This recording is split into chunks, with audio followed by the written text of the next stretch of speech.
Hello viewers, সবাইকে স্বাগতম জানাচ্ছি জাভার নতুন এই ভিডিও টিউটোরিয়ালে। গত লেকচার ভিডিওটিতে আমি আপনাদের দেখিয়েছিলাম কিভাবে এরে ডিক্লেয়ার ও ক্রিয়েট করতে হয়, এরে কিভাবে ইনিশিয়ালাইজ করতে হয়, এর ইন্ডেক্সগুলো কিভাবে ব্যবহার করতে হয়, এর লেংথ কিভাবে বের করতে হয়। আশা করি এই কাজগুলো আপনারা করে নিয়েছেন এবং খুব সহজেই শিখে নিয়েছেন। আজকের ভিডিও টিউটোরিয়ালে আমি আপনাদের দেখাবো কিভাবে পাঁচটি সংখ্যা এর মাধ্যমে কিভাবে পাঁচটি সংখ্যা আমরা ইনপুট নিয়ে সেগুলো যোগফল এবং অ্যাভারেজ বের করতে পারি, সেই কাজটা আমরা করব। আশা করি আপনারাও আমার সাথে করে নেবেন। ওকে, সো আমি এখানে পাঁচটি সংখ্যার জন্য যোগফল ও অ্যাভারেজ দেখাবো। অবশ্যই আপনারা পরবর্তীতে 10টি সংখ্যার জন্য করে নেবেন। সেজন্য আমি যেটা করেছি, প্রথমেই আপনাদের টাইম সেভিং এর জন্য আমি এরে2 নামে একটা ক্লাস ক্রিয়েট করে নিয়েছি এবং এখানে দেখতে পাচ্ছেন তার মধ্যে মেইন মেথড আছে। মেইন মেথডটা তৈরি করে নেবেন এবং যেহেতু বলেছি আমি ইনপুট নেব, তাই স্ক্যানার ক্লাসের একটা ভেরিয়েবল তৈরি করে রেখেছি। প্রথম কাজ হচ্ছে এরে তৈরি করা। যেহেতু পাঁচটি সংখ্যা আমরা কি করব, ইনপুট নেব এবং পাঁচটি সংখ্যার যোগফল দেখব, তাহলে অবশ্যই আমার পাঁচটি সংখ্যার নেওয়ার জন্য পাঁচটি ভেরিয়েবল লাগবে এবং পাঁচটি ভেরিয়েবল আলাদা আলাদা ডিক্লেয়ার না করে আমরা এর মাধ্যমে করব এবং সেই জন্যই তো আমরা এরে শিখেছি। সো আমি ডবল টাইপের একটা এরে তৈরি করব।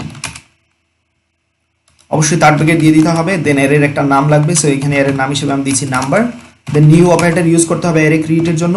দেন ডাটা টাইপ লিখবো, এখানে আমি ডবল টাইপের এখানে ইউজ করব, অবশ্যই ডবল টাইপের। এবং পাঁচটি ভেরিয়েবল রাখার জন্য আমার এর সাইজ 5 হয় উত্তম। ওকে, তাহলে এখানে এর সাইজটা কত, 5। সে কি করতে পারবে, 5টা ভেরিয়েবল ক্রিয়েট করে দিতে পারবে আমার জন্য এবং সেই 5টা ভেরিয়েবলের মধ্যে আমি 5টা ভ্যালু স্টোর করে রাখতে পারবো। এবার ইউজারকে বলে দিচ্ছি যে এন্টার 5 নাম্বারস, যাতে করে ইউজার বুঝতে পারে তার কি করা লাগবে। তাহলে বলতেছি এন্টার 5 নাম্বারস। অবশ্যই এখানে প্লিজ শব্দটা ইউজ করতে ভুলবেন না, কারণ এই শব্দটা আমরা ইউজ করতে অনেক সময় ভুলে যাই।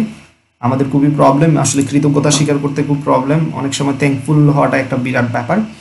যাই হোক, সেই দিকে যাচ্ছি না। So enter 5 numbers, please enter 5 numbers. তাহলে ইউজার 5টা সংখ্যা দেবে। এবার আমাদের কাজ হচ্ছে সেই 5টা সংখ্যা নিয়ে আমরা আমাদের এরেতে স্টোর করব। তো এর প্রথম ইন্ডেক্স কি সেটা আপনারা জানেন, নাম্বার 0। প্রথম ভেরিয়েবল হচ্ছে নাম্বার 0। আমরা ইনপুট কিভাবে নিব, ইনপুট ভেরিয়েবল এখানে অবশ্যই সাহায্য নেব। ইনপুট ডট নেক্সট ডবল টাইপের ভ্যালু ইনপুট নেব। তো প্রথম যে ইউজার ভ্যালুটা দিবে সেটা কার মধ্যে স্টোর হবে, নাম্বার 0 এর মধ্যে। এবার এক্স্যাক্টলি আমি এই কাজটা কপি পেস্ট করে নিতে পারি। দেন সেকেন্ড ভ্যালুটা নাম্বার 1 এর মধ্যে, থার্ড ভ্যালুটা নাম্বার 2 এর মধ্যে, ফোর্থ ভ্যালুটা নাম্বার 3 এর মধ্যে এবং ফিফথ ভ্যালুটা নাম্বার 4 ইন্ডেক্সের মধ্যে ঢুকবে। ওকে, দেন আমরা যে কাজটা করতে পারি যোগফল করার জন্য, অবশ্যই আমি খুব সহজেই সেটা করতে পারি। আমি আগে যেটা করি, একটা ভেরিয়েবল এখানে ডিক্লেয়ার করে নিতে পারি ডবল টাইপের,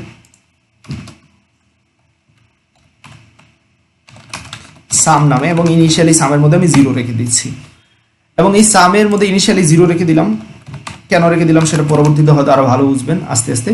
এবার আমি যেটা করবো, এই সামের মধ্যে সবগুলো সংখ্যার যোগ করে রাখবো আমি। তাহলে প্রথমে যেটা আছে নাম্বার 0। ওকে, সো এইভাবে প্রত্যেকটা সংখ্যার আমি এখানে যোগ করব, নাম্বার 0, নাম্বার 1, নাম্বার 2। সো আমি এখানে কপি পেস্ট করে নিচ্ছি।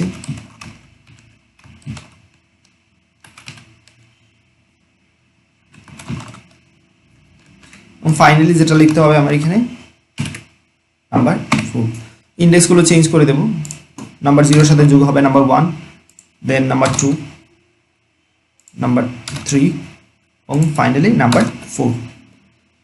এবার যদি আমরা প্রিন্ট করি যোগফলটা, তাহলে লিখতে হবে দি সাম ইজ, জাস্ট একটা মেসেজের জন্য সাম। এতটুকু পর্যন্ত আমি কি করলাম, আমি এরে ডিক্লেয়ার করলাম, তৈরি করলাম, 5টা সংখ্যা ইউজার কাছ থেকে নিলাম এবং আমার ভেরিয়েবলের মধ্যে রাখলাম, এর ভেরিয়েবলের মধ্যে। তারপর সংখ্যাগুলো যোগ করলাম, যোগফল রাখলাম সামের মধ্যে এবং সামটা প্রিন্ট করে দিলাম। কোডটা রান করে দেখাচ্ছি আপনাদের। এই কোডটাকে আরো মডিফাই করব, সো একটু লক্ষ্য রাখবেন। 5টি সংখ্যা দেওয়ার জন্য ইউজারকে বলতেছে, তো ইউজার 5টি সংখ্যা দেবে এবং সেই 5টি সংখ্যার যোগফল এখানে ভালোভাবে দেখাতে পারতেছে। ওকে, এবার যেটা করতে পারি, যেহেতু 5টা সংখ্যার আমরা যোগফল করতে পেরেছি, এখানে অ্যাভারেজ বের করার আগে আমি আরো কিছু সহজ জিনিস আপনাদের বলে দিই, একটু লক্ষ্য রাখবেন। দেখতে পাচ্ছেন যখন আমরা ইনপুট নিচ্ছি, এইখানে লক্ষ্য রাখুন, নাম্বার 0 এর মধ্যে ইনপুট নিচ্ছি, নাম্বার 1 এর মধ্যে ইনপুট নিচ্ছি, নাম্বার 2 এর মধ্যে, এই 5টি লাইন এক্স্যাক্টলি সিমিলার, কিন্তু একেবারেই সিমিলার, শুধু পার্থক্য একটা জায়গায়, শুধু ইন্ডেক্সে। একটা হচ্ছে 0 ইন্ডেক্স, একটা 1 ইন্ডেক্স, একটা 2 ইন্ডেক্স। আদারওয়াইজ কিন্তু কোনো মেজর কোনো পার্থক্য নাই এইখানে, লক্ষ্য রাখবেন, মেজর কোনো পার্থক্য নাই, শুধু ইন্ডেক্সে পার্থক্য। তাহলে এই কাজটা কি আমরা লুপের সাহায্যে করতে পারতাম না? খুব সহজেই, অবশ্যই পারতাম। আমরা যেটা করতে পারতাম, শুধু এখানে আই লিখে দিতে পারতাম আর একটা লুপ চালাতে পারতাম, যেখানে আই এর ভ্যালুটা 0 থেকে কত পর্যন্ত, 4 পর্যন্ত চলবে। ওকে, অর্থাৎ 5 এর ঠিক আগ পর্যন্ত। তাহলে কাজটা অনেক সহজ হয়ে যেত। তাহলে সেই কাজটাই করি, ফর লুপ 0 থেকে কত পর্যন্ত চলবে, ঠিক 5 এর আগ পর্যন্ত। ওকে, এবার আমরা যে কাজটা করি, এই লাইনটাকে শুধু একটা লাইন আমি লিখতে হবে। এবার যদি 100টা ভেরিয়েবল নিতে হন তাহলে 0 থেকে এখানে 100 আগ পর্যন্ত চালিয়ে দিবেন আর এখানে i দিয়ে দিবেন। তাহলে ইউজার প্রথম যে সংখ্যাটা দিবে সেটা 0 ইন্ডেক্সের মধ্যে ঢুকবে। তারপর জানি আমরা i এর মান এখানে 1 হবে, i এর মান তারপরে 2 হবে, এরকম i এর মান চেঞ্জ হতে থাকবে। ইউজার যেই ভ্যালুটা দিবে সেটা প্রথমটা নাম্বার 0 এর মধ্যে ঢুকবে, সেকেন্ড ভ্যালুটা ঢুকবে নাম্বার 1 এর মধ্যে, থার্ড ভ্যালুটা ঢুকবে নাম্বার 2 এর মধ্যে, এরকম চলতে থাকবে। তাহলে আমরা খুব সহজেই লুপের সাহায্যে এই কাজটা করতে পারি। এবার যদি কোডটা রান করি তাহলে আউটপুটে কোনো চেঞ্জ আসতেছে কিনা একটু লক্ষ্য রাখবেন। আমার ইচ্ছা মতো 5টা সংখ্যা দেবো, 1 2 3 4 5 এবং এক্স্যাক্টলি সিমিলার আউটপুট দেখাচ্ছে। তাহলে নিশ্চয়ই এতটুকু বুঝতে আপনাদের কোনো প্রবলেম হয়নি। এবার আসি নেক্সট কাজে। আমরা যোগ করার সময় কিন্তু একই কাজ করতেছি, নাম্বার 0, নাম্বার 1, নাম্বার 2। সো এখানে কি আমরা লুপ ইউজ করতে পারতাম না? অবশ্যই করতে পারতাম। তো সেই কাজটাই করি। তো একটা লুপ ইউজ করতেছি আমরা ইনপুট নেওয়ার জন্য, আরেকটা লুপ ইউজ করতেছি এবার কি করবো আমরা যোগফলগুলো আমরা যোগ বের করার জন্য। তাহলে যোগ বের করার জন্য যেটা করতে হবে আমাকে, প্রতিবার আমরা চাচ্ছি সামের ইনিশিয়াল মান, এই যে সাম যেটা আছে তার সাথে যোগ হবে, সামের সাথে যোগ হবে এর ভ্যালুগুলো, অর্থাৎ নাম্বার i দেবো এখানে। তাহলে কি হবে, নাম্বার 0 ইন্ডেক্সের ভ্যালুটা সামের সাথে যোগ হবে, ইনিশিয়ালি সামের ভ্যালু হচ্ছে 0, তাহলে 0 সাথে নাম্বার 0 এর ভ্যালুটা প্রথমে যোগ হবে, তারপর সামের সাথে নাম্বার 1 এর ভ্যালু যোগ হবে, সামের সাথে নাম্বার 2 এর ভ্যালু যোগ হবে, এবং সেই ভ্যালুগুলো আলটিমেটলি স্টোর হচ্ছে কার মধ্যে? সামের মধ্যে। ওকে, এবার যেটা করতে পারি আমরা, তাহলে এই লাইনগুলো লেখার আর কোনো প্রয়োজন হচ্ছে না, অনেক ছোট হয়ে গেছে এবার প্রোগ্রাম। আর এখানে একটা ভুল আমি করেছি, অবশ্যই এখানে আপনারা লক্ষ্য রেখেছেন, সাইজ আমাকে দিতে হবে 5। তাহলে নাম্বার সামের ভ্যালু ইনিশিয়ালি 0 কেন দিলাম সেটা বুঝতে পেরেছেন, যে প্রাথমিকভাবে এই 0-র সাথে আমরা নাম্বার 0-তে যে ভ্যালু ইউজার ইনপুট দেবে সেটা যোগ হবে, তারপর সেটা সামের মধ্যে স্টোর হবে, এবং বাদবাকি কাজগুলো আমি আপনাদের কোড করে দেখাচ্ছি, এতে করে আপনাদের বুঝতে সুবিধা হবে। আমি বলতেছি, তাহলে আমি এন্টার 5টি নাম্বার দেবো, 1 2 3 4 5, আপনারা যে কোনো নাম্বার দিতে পারেন। তাহলে কি হচ্ছে, নাম্বার 0-এর মধ্যে এখানে 1 ঢুকবে, নাম্বার 1 এর মধ্যে 2, নাম্বার 2 এর মধ্যে 3, নাম্বার 3 এর মধ্যে 4, নাম্বার 4 এর মধ্যে 5, এইভাবে ঢুকতেছে। তো আমি বোঝানোর জন্য আপনাদের এখানে লিখে দেখাচ্ছি কমেন্টের মাধ্যমে, যে নাম্বার 0 এর মধ্যে কত ঢুকতেছে? 1। সো এক্স্যাক্টলি এই কাজগুলো আমি কপি পেস্ট করে নিচ্ছি আপনাদের আউটপুটটা বোঝানোর জন্য। আসলে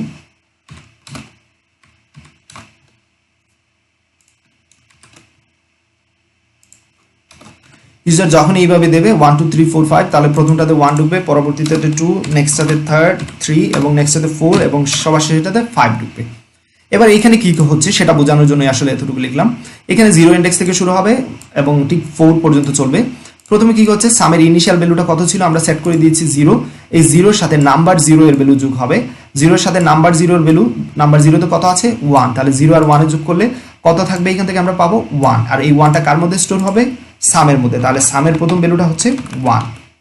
তারপর এখানে i এর ভ্যালু হয়ে যাবে, এবার আগে ছিল ইন্ডেক্সের ভ্যালু 0, এবার i এর ভ্যালু হবে 1। এইখানে আসবে নাম্বার 1 এর ভ্যালুটা কত? 2, এই 2 এর সাথে সামের আগের ভ্যালু যোগ হবে, সামের আগের ভ্যালু ছিল কত? 1, তাহলে 1 + 2 = কত হবে? নিশ্চয়ই আপনারা বুঝতে পারতেছেন 3, এটা সামে স্টোর হবে। আবার উপরে যাবে, i এর ভ্যালু আগে ছিল 1, এবার হবে 2। দেন এইখানে আসবে নাম্বার 2 এর ভ্যালু কত? নাম্বার 2 এর ভ্যালু হচ্ছে 3, 3 এর সাথে আগের সামের ভ্যালু যোগ হবে, আগের সামের ভ্যালু ছিল 3, 3 এর সাথে যদি এবার আমরা 3 যোগ করি তাহলে কত হবে? সেটা 6 হবে। দেন আবার এইখানে চলে যাবে, এবার i এর ভ্যালু আগে ছিল 2, এবার i এর ভ্যালু হবে 3, এইখানে ভিতরে ঢুকবে, নাম্বার 3 এর ভ্যালু হচ্ছে 4, তাহলে সামের আগের ভ্যালুর সাথে এই 4 যোগ হবে, 6 + 4 হবে 10। আবার উপরে যাবে, এবার i এর ভ্যালু হবে 4, 4 থেকে নিশ্চয়ই 5 বড়, তাহলে আবারও ভিতরে ঢুকতে পারবে। এবার নাম্বার 4 এর ভ্যালু কত? 5, এটা যোগ হবে সামের সাথে, তাহলে সামের ভ্যালু ছিল 10 এবং নাম্বার 4 এর ভ্যালু হচ্ছে 5, তাহলে দুইটার যোগফল কত হবে? 15। আবার উপরে যাবে, i এর ভ্যালু এবার হয়ে যাবে কত? 5, 5 থেকে 5 নিশ্চয়ই বড় না, সুতরাং এই লুপটা আর চলবে না, লুপ ব্রেক হয়ে যাবে। তাহলে এখানে লাস্টে আমরা সাম প্রিন্ট করতেছি, সামের লাস্ট ভ্যালু হলো 15 এবং সেটাই প্রিন্ট করে দেখাচ্ছে। এবার যদি আমরা ইনপুট দেই, লক্ষ্য রাখবেন 1 2 3 4 5, এক্স্যাক্টলি সাম ইজ 15 দেখাচ্ছে। তাহলে এতটুকু বুঝতে নিশ্চয়ই আপনাদের কোনো প্রবলেম হয়নি। এবার আমরা যেটা লাস্ট কাজ করবো, অ্যাভারেজটা বের করবো, এবং অ্যাভারেজ বের করা একেবারেই সহজ, আপনারা অবশ্যই সেটা করতে পারবেন। তার আগে এখানে আরেকটা বিষয় বলে নিচ্ছি, আপনারা এখানে যে অ্যারের সাইজটা আমরা কত দিয়েছি, 0 থেকে 5 পর্যন্ত চলবে, ঠিক আছে, অর্থাৎ 0 থেকে 5 এর আগ পর্যন্ত, 0 1 2 3 4। আপনারা চাইলে এখানে যেটা করতে পারেন, আমি তো এখানে অ্যারের সাইজটাই দিয়েছি, তাই তো, আপনারা চাইলে এখানে নাম্বার ডট, অর্থাৎ অ্যারে ডট লেংথ অবশ্যই আগে দেখে নিয়েছেন এর ব্যবহার, তাহলে এখানে নাম্বার ডট লেংথ মানে কি বোঝাচ্ছে? আমি 5 বোঝাচ্ছি, কারণ এটা কি করবে? অ্যারের লেংথটা খুঁজে বার করবে, যে অ্যারের লেংথটা হচ্ছে 5, তাহলে এখানে কি বসাবে? 5 বসাবে। তাহলে এই কাজটা আপনারা এখানে করতে পারেন সেম। এভাবে ডিরেক্টলি না বসে আপনার জাস্ট নাম্বার ডট লেংথ এর নাম দিয়ে এর লেংথটা এখানে বসিয়ে দিতে পারেন, তাহলে 0 থেকে শুরু করবে এবং নাম্বার লেংথের এর লেংথের আগ পর্যন্ত চলতে থাকবে। ওকে, ফাইনালি আমরা এভারেজ বের করব। এভারেজ বের করার জন্য খুব সহজেই যেটা করতে পারি আমরা, দি এভারেজ ইজ, আমি আরেকটা system dot outdoor print line তৈরি করে নিলাম। এবার আমরা জানি যে যোগফলকে যদি আমরা যতগুলো সংখ্যা ঠিক তত দ্বারা ভাগ দেই তাহলে কি করতে পারবো, আমরা এভারেজ বের করতে পারবো। আমরা যেহেতু 5টি সংখ্যার যোগফল বের করেছি, তাহলে 5 দিয়ে ভাগ দেওয়া মাত্রই আমরা কি করতে পারবো, এভারেজটা বের করে নিতে পারবো। যোগফলকে 5 দ্বারা ভাগ করলে এভারেজ বের হবে। সো 1 2 3 4 5 এবং দেখতে পাচ্ছেন 15 এভারেজ দেখাচ্ছে, 3 দেখাচ্ছে। তো এই কাজটা আসলে এখানে না করে আমি একটা ভেরিয়েবলের মধ্যে করে নেব, এভারেজটা বের করে নেব। আমি আরেকটা ভেরিয়েবল ডিক্লেয়ার করতেছি ডবল এবিজি এভারেজ নামে, এবং তার মধ্যে আমরা কি করব, সামটাকে ভাগ দেব 5 দ্বারা, এবং তারপর আমরা সিস্টেম ডট আউটডোর প্রিন্ট লাইনের মধ্যে আমি লিখে দিচ্ছি এভারেজ ইজ, এবং তার মধ্যে আমরা এভারেজের ভ্যালুটা প্রিন্ট করে দেব এবিজি। এবার যদি আমি 1 2 3 4 5 এবং দেখাচ্ছে এভারেজ 13, বাট একটা বিষয় এখানে লক্ষ্য রাখবেন, আমি এবার ইনপুটগুলো একটু ডিফারেন্ট ইনপুট দিচ্ছি, 1 1 2 3 4, তাহলে যোগফল কত হবে, 4 7 9 10 11। সো এখানে দেখতে পাচ্ছেন 11 হচ্ছে, এবং এখানে আউটপুটও ঠিক এক্স্যাক্টলি ঠিক মতো দেখাচ্ছে 2.2।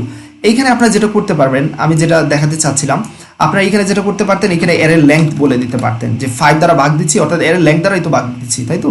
তো এখানে এর লেংথ দিতে পারতেন নাম্বার ডট লেংথ, এর সাইজ দ্বারা আমরা ভাগ দিয়ে দিচ্ছি, তাহলে এক্স্যাক্টলি সিমিলার আনসার দেখাবে 1 1 2 3 4, এবং দেখতে পাচ্ছি এক্স্যাক্টলি সিমিলার আনসার দেখাচ্ছে। তাহলে এর লেংথটা ব্যবহার করার সিস্টেমটা আপনারা শিখে গেছেন, অনেকবারই আমি ব্যবহার করে দেখেছি। আশা করি এতটুকু আপনার প্রবলেম হবে না। পরবর্তী ভিডিও টিউটোরিয়াল নতুন টপিক নিয়ে হাজির হবো ইনশাআল্লাহ। আল্লাহ।